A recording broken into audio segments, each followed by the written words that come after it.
Hello, everyone, and welcome to another exciting month of the Wisconsin Bankers Association Compliance Corner. Scott and I are very happy to join you yet again to walk through a number of different items that have been recently issued by our favorite agencies and that have an impact on your role back at the office that we want to make sure that you are aware of and can either implement, consider, or pass on to someone who has that particular role as their responsibility. And as has been our process for the last several years now, included with this video is a resource listing that you can find that accompanies this video, where you can actually find the resource that we're mentioning. So we go through this video at a high level, but rest assured, all of these items that we mention, we provide you links to the specific items for you to digest, or again, further on to the right person. So with that, we like to start each video with an agenda or a list of items that we want to cover. And so for this month, we have several different agencies that have issued a couple different items that we want to make sure that are on your radar. So we have 3 different items from the OCC that we'll be touching about this morning, as well as 2 different items from FDIC.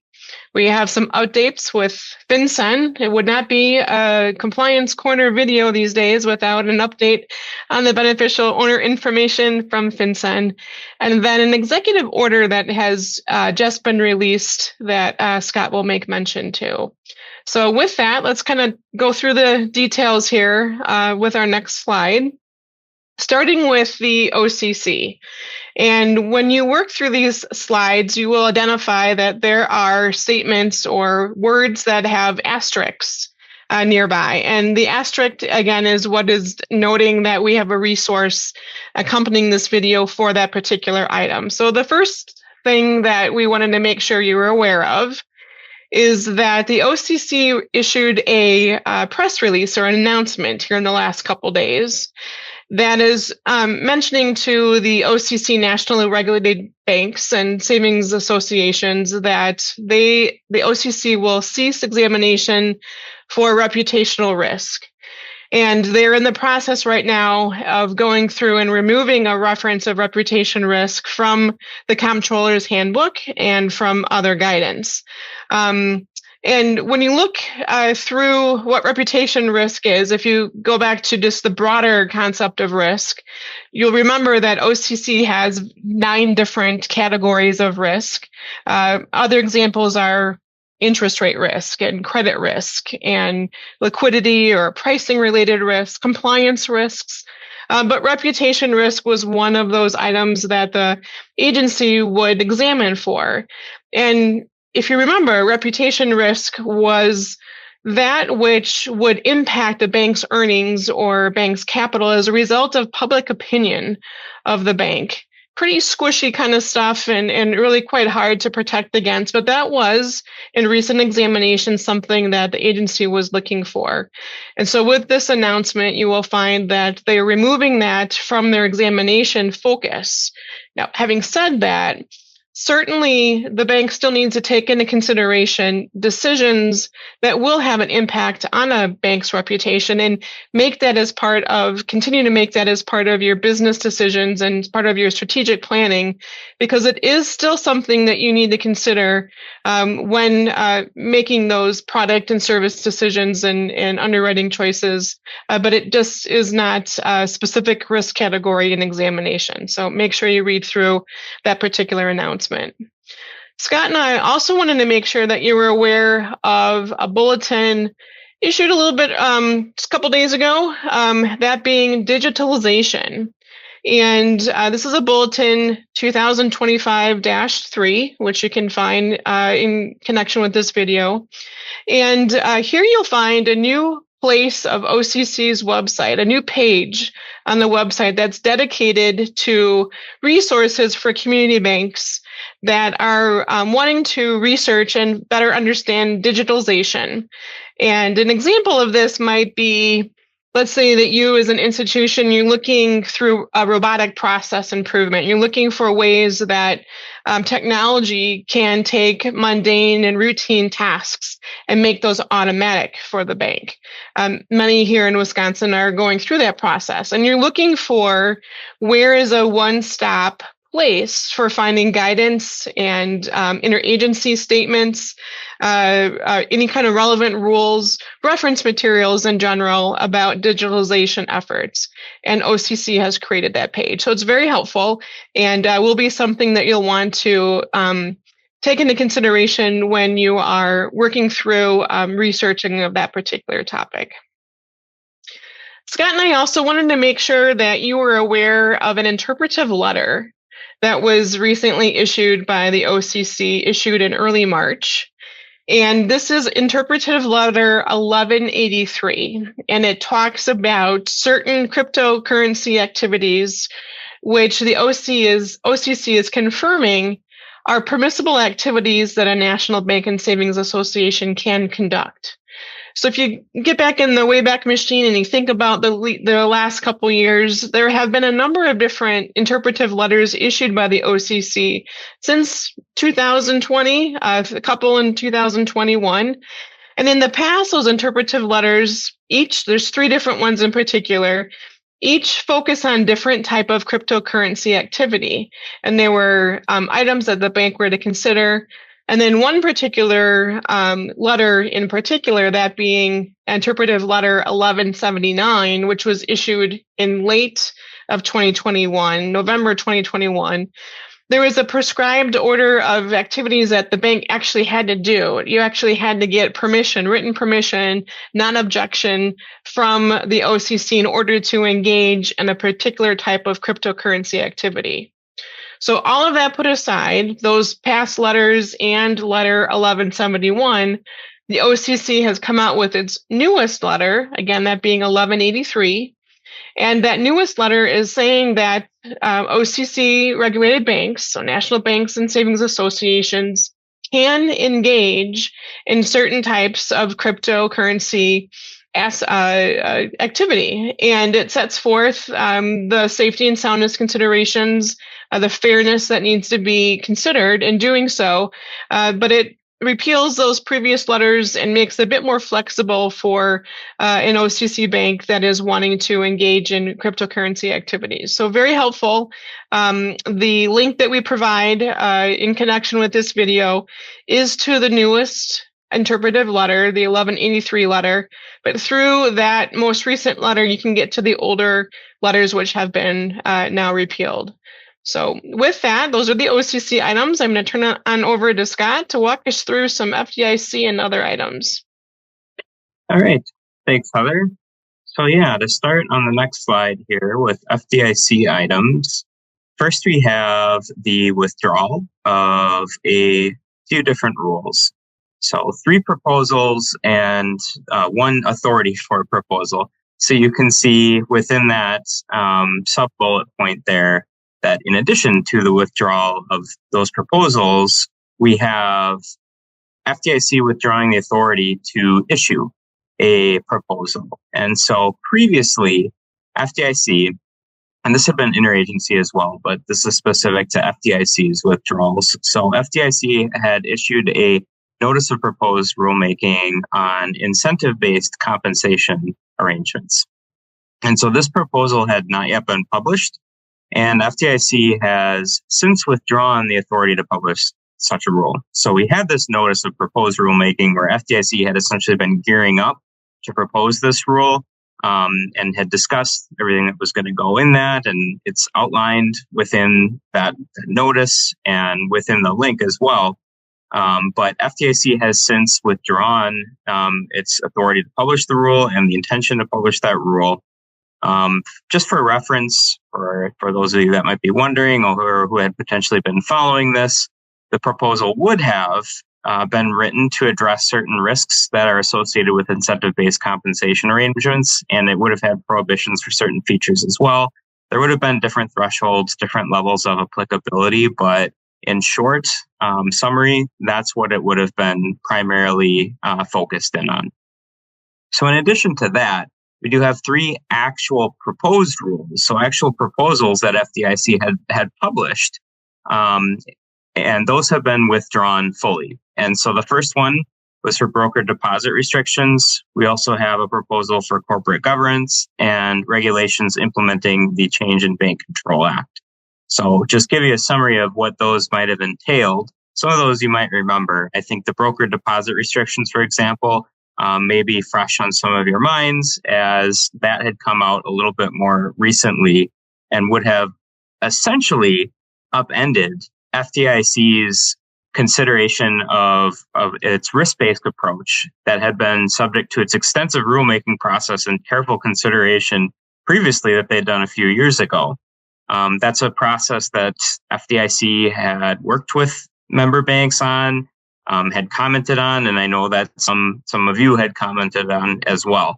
And so FDIC kind of coming and doing a little bit of a turnabout rather quickly on this would have reversed a lot of what had been set out to accomplish there. And so WBA did comment on that proposal. And as part of that, and the larger industry as well, had requested its withdrawal. So that proposal has since been withdrawn now by FDIC. The next proposal is the guidelines establishing standards for corporate governance and risk management. So this has also been withdrawn. And this proposal would have applied to banks with assets of $10 billion or more, and have been designed to establish certain expectations for board management and oversight. And then lastly, really quick on the Change in Bank Control Act rule, this proposal would have amended FDIC's filing requirements and processing procedures for notices that are filed under the Act. So again, all 3 of those have since been withdrawn. We also have an update on FDIC's Part 328. This has not been withdrawn, so this is still in effect. FDIC's, this is a final rule, which we've talked about, and I would imagine that everyone is likely aware of it, but the compliance dates for FDIC's Part 328 in part have been delayed. And so specifically, this is FDIC's final rule amending its official sign and advertising rules. And you can see we are looking specifically at 328.5 and 328.4 relating to digital channels and certain ATM signage. And so these new requirements, particularly in those areas, had generated some questions and concerns and confusion, and generally had caused some issues for banks as they were looking to implement. And so FDIC has addressed some of those through an FAQ, which we've discussed previously on Compliance Corner and have published about within Compliance Journal. So many of you are likely aware of that FAQ, have kind of been working through it, but it's generally stalled out implementation a bit as banks have been working through the new rule and again, trying to make sure you get it right. And so as a result of that, FDIC has acknowledged that, is aware of it, and has delayed the implementation.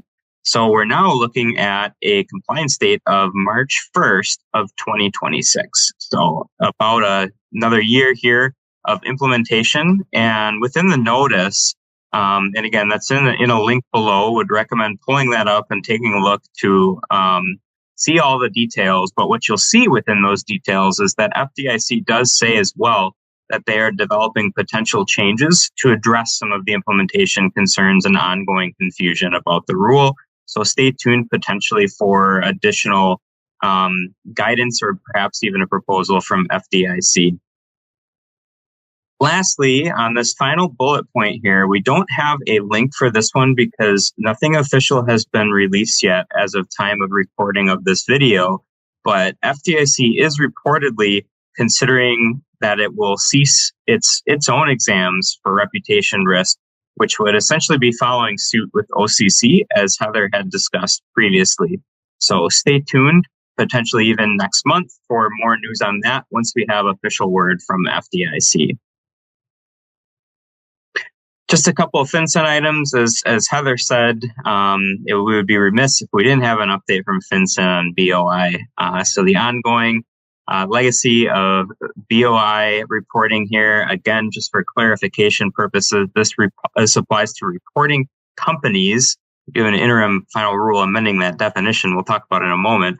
But first, for BOI, as we had talked about just last month on the delay and BOI being back on, well, FinCEN just sent out a notice, an email alert, and we have a link to the notice, but this email alert would have gone out to reporting companies as well to let them know that as of February 27th, that FinCEN had stated that they would not be taking any enforcement action based on failure to file.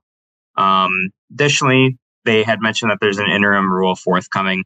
So that's kind of come and gone. We now have the interim final rule, but wanted to include that again just as a matter of background, since if customers, right, are saying, hey, I got this email, what does this mean? So there's a new rule. FinCEN does have a lot of great information on its website. It's presented in timely fashion so you can see what's most recent down through the legacy of all of this. But again, this alert is kind of come and gone, but we wanted to mention it as well to make you aware of it. Because now we do have, in fact, an interim final rule that FinCEN has issued. Long story short, what the effective portion of this final rule is to remove BOI reporting requirements for United States companies and U.S. persons. The way it does that is it actually changes the definition of reporting company. So again, it's not something that directly impacts banks, doesn't impact banks' customer due diligence requirements, doesn't impact banks' requirements to identify and verify the identities of beneficial owners of legal entity customers. That certification, that process, that's all still in place. This is completely separate. But this does mean that there's been a rule change for those reporting companies due to result of that change in definition. So again, more information on the FinCEN website. They've got a great, concise explanation of it.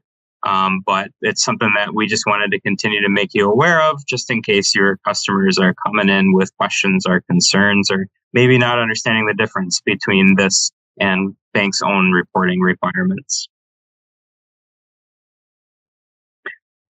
Lastly, as Heather said, we do have a new executive order that we wanted to bring to your attention. And so this executive order is titled Modernizing Payments to and from America's Bank Account. And so what this executive order does is that it is a mandate that the government is to, as of effective September 30th of this year, stop issuing paper checks. And so we've got a link to the executive order, so you can see the executive order itself and what's within that. But the White House has issued a fact sheet as well. And so you can find that on the White House website, and it just lists off the intention and some of the potential implications of this order and essentially the goals of it.